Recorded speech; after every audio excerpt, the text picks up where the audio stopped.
It is believed that the secret of strength lies in mastering desire, in resisting, repressing, and stifling what throbs in the darkness of the body and mind.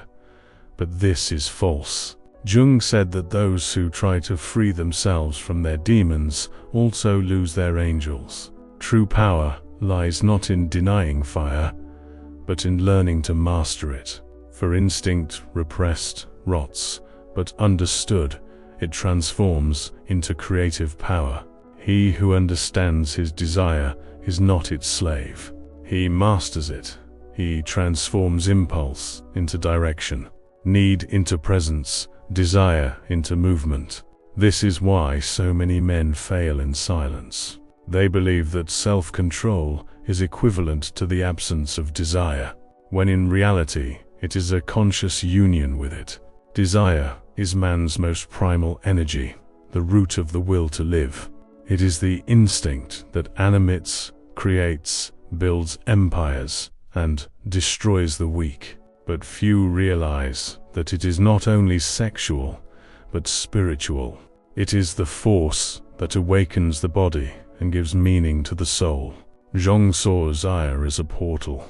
Those who travel through it unconsciously are lost in the shadows. But those who travel through it with presence awaken the power to transform desire into direction. While the ordinary man flees his temptations, the awakened man transforms them into energy. He understands that every impulse is a message from the unconscious calling for integration. It's easy to see modern man is exhausted because he has fragmented himself. He acts like a mind, loves like a body, and thinks like a machine. He tries to separate what nature has united, represses his desire, and then wonders why he no longer feels anything. But Jung taught that libido, this vital energy, does not disappear. It simply changes form. What man represses in the body returns as weakness to the soul. What he tries to control in his flesh silently dominates his thoughts, and what he fears to feel ends up invisibly guiding his steps. Thus, the man who learns to use lust as a tool becomes invincible. He does not waste his strength on automatic impulses or abandon it to futile situations. He channels and transforms need into purpose, emotion into presence, pleasure into discipline. Whenever a desire arises, he observes it, understands it, and shapes it. He does not flee, for he knows that to flee is to give power to what one fears. The man who controls his lust is not cold, he is ardent, but the fire is controlled. He understands that lust is the same river that destroys and fertilizes. It only depends on who is in charge. Think about it. The great conquerors, artists, and sages of history had one thing in common: an almost inhuman intensity. Driven by something that consumed them from within, they learnt, instead of letting themselves be devoured, to feed on it. They transformed desire into creation. Jung called this the alchemy of the psyche, the process of transmuting pure impulse into creative force. When a man learns this art, everything changes. He no longer seeks beyond what he already possesses. He no longer needs to prove anything, for he lives in constant motion. And this is where the real psychological game begins. Desire, when mastered, creates a magnetic presence. We perceive it, even without knowing why. The transmuted sexual energy is no longer carnal, but vital. It manifests itself in a man's gaze, his posture, the tone of his voice, and the way he occupies space. It is not about seduction. It is about radiating something that the other instinctively recognizes as power. And this power is born from the integration of the man who has accepted his shadow and made it his ally. While many seek to control others, the conscious man controls the invisible field, the space between intentions. Feel the moment of approach, the moment of withdrawal. the precise pause where mystery sets in. This is his refined desire, the art of exciting without touching, of creating tension without anxiety, of awakening desire in the other, because they are at peace with themselves. The body responds to what the mind projects, and the mind of an integrated man projects calm, confidence, and magnetism. It's no coincidence that the most desirable men are not the most handsome, but the most focused. A woman senses, unconsciously, when a man is no longer divided. She doesn't seek to fill a void, but to share his abundance. She doesn't seek pleasure to escape pain, but to expand her consciousness. This type of energy is rare and therefore irresistible, because the body recognizes when it is facing someone who needs neither protection nor approval. At this level, desire ceases to be mere desire. It becomes presence. It is the ability to be fully present in the moment without fear of the future. And this is what creates true power. The man who masters the art of lust is not at the mercy of pleasure, but at its service. He creates atmospheres, or awakens emotions, touches hearts, but remains centered. He understands Jung's secret: what one resists dominates, what one integrates liberates. Thus, the man who becomes invincible is not the one who avoids sin, but the one who understands the symbolism that underlies it. Desire is life asking to be liberated. It is the soul expressing its desire to feel more, to live more, to exist more intensely. And when we stop fighting our emotions, we begin to create with them. We transform desire into direction and instinct into wisdom. It is the same impulse that animates the body, which also animates the soul. The same fire that destroys also illuminates. From now on, man no longer acts out of necessity, but out of conscience. He chooses when and how to use his energy. He chooses when to climb, when to act, when to touch, when simply to watch. He understands the value of pausing, the power of silence, the impact of control. For true mastery lies not in force, but in moderation. Strangeness is precious, and the man who refuses to give in to any stimulus becomes a stimulant for everyone. The woman around him perceives something different, an inexplicable mystery, a calm that provokes, a presence that attracts her. She senses his energy and yearns to understand what lies beneath.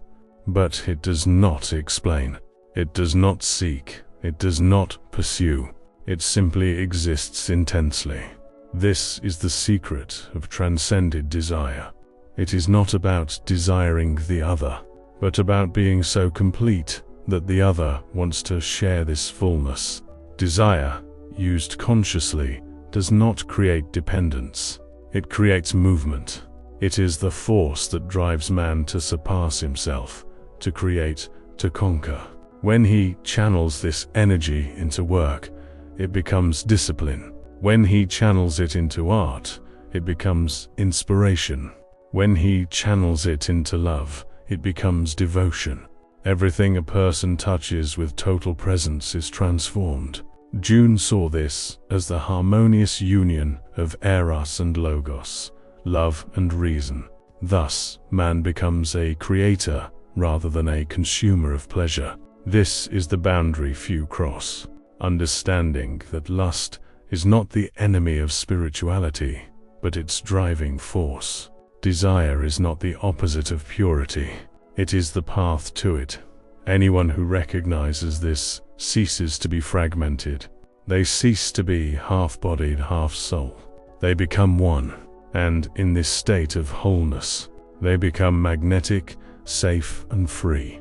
For nothing is more attractive than a person at peace with their own nature. The power born of conscious desire is silent but perceptible. It manifests itself in the simplest gestures, in the gaze, in the measured movements, in the precision of his speech. Nothing in him is dispersed. because he no longer seeks to prove anything. The energy, once expended on conquest, is now used to build. He understands that true seduction is a consequence of presence, not intention. This is why others follow him, admire him, and desire him. They perceive in him something inimitable and inner mastery. Most people try to control their desire by cutting the thread of temptation, but the wise succeed in doing so. See where this leads, understand its origins, and discover that desire is not only about pleasure, but also about the power of connection. Desire is the language the unconscious uses to communicate with the world. When a man learns to listen to this language, he realizes that everything that attracts, provokes, or disturbs him seeks to reveal something of himself. The woman who fascinates him, the look that disarms him, the caress that troubles him. All of these elements reflect inner parts that require integration. Therefore, to flee desire is to flee from oneself.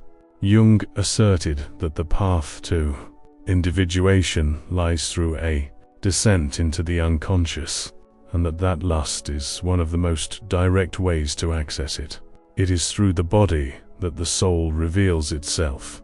By rejecting one's impulses, one closes the door to one's own transformation. But when you observe without judgment, the energy begins to transform. What once dominated you begins to respond to your consciousness. It's the same principle of alchemy.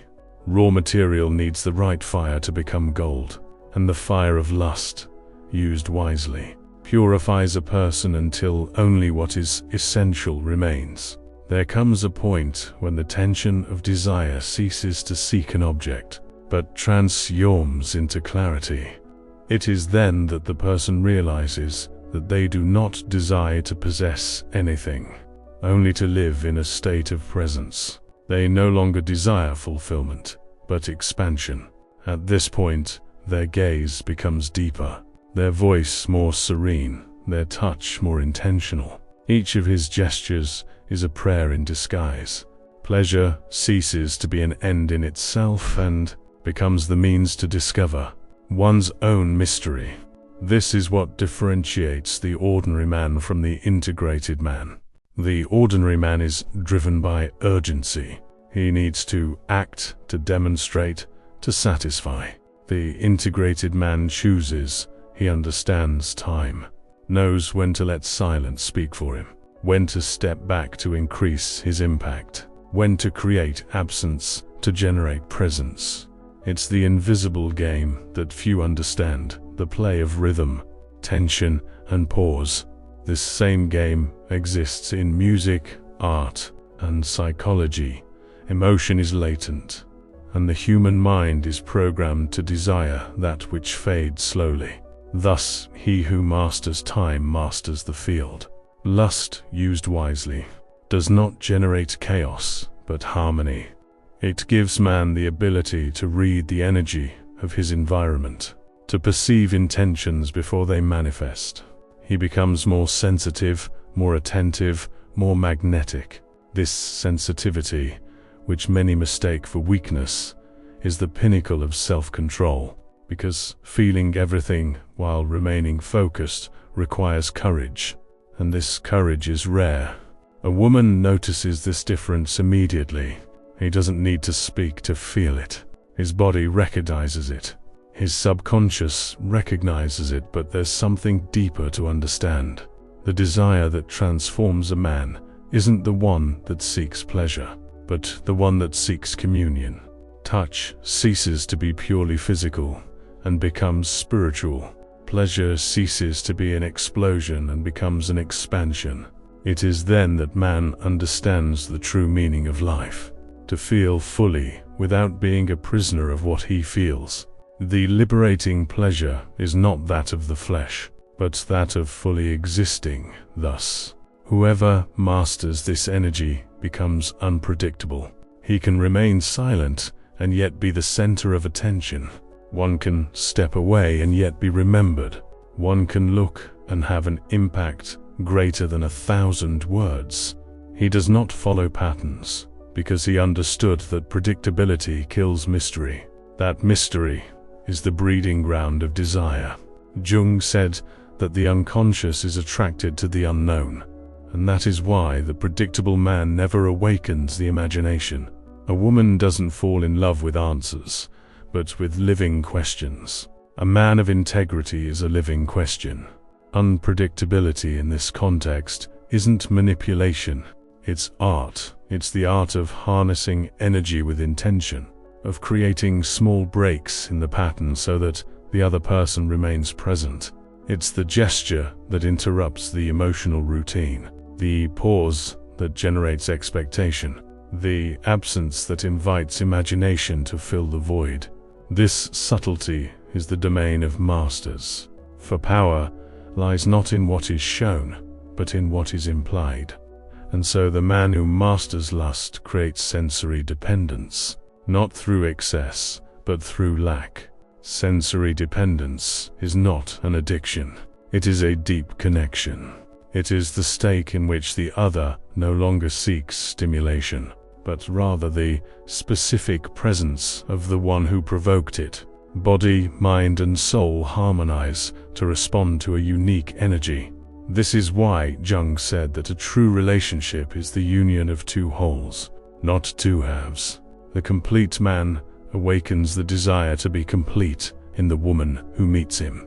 And it is this kind of encounter that leaves a mark, that transforms, that is inscribed in the unconscious.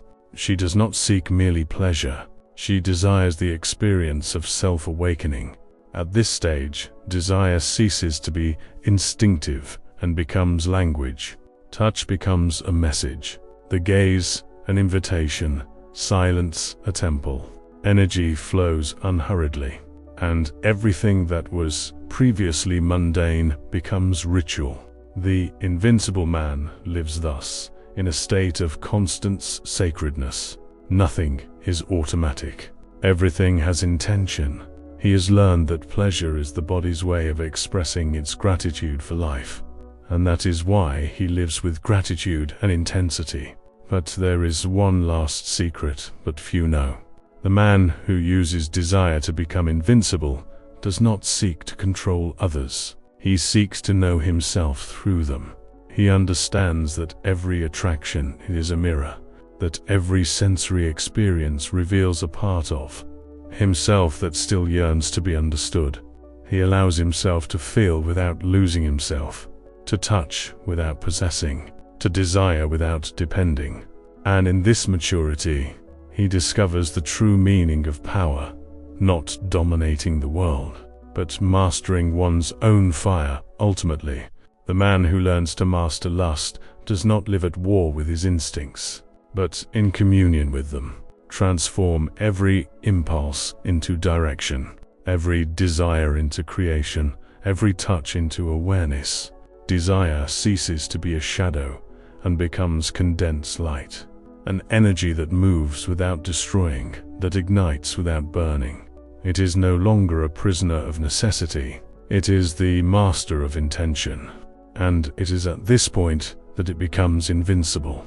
For its strength comes not from repression, but from integration. A woman feels, the world perceives, and fate itself bows to those who harness their own fire. Jung said that those who look outward dream, but those who look inward awaken. And this is absolutely true. Lust, confronted directly, awakens what has been dormant. Man ceases to live fragmented and begins to act as a complete and conscious life force. He does not run away from life. He inhabits it fully. And by inhabiting it with his whole body and soul, he becomes what he was destined to be, a flame in human form.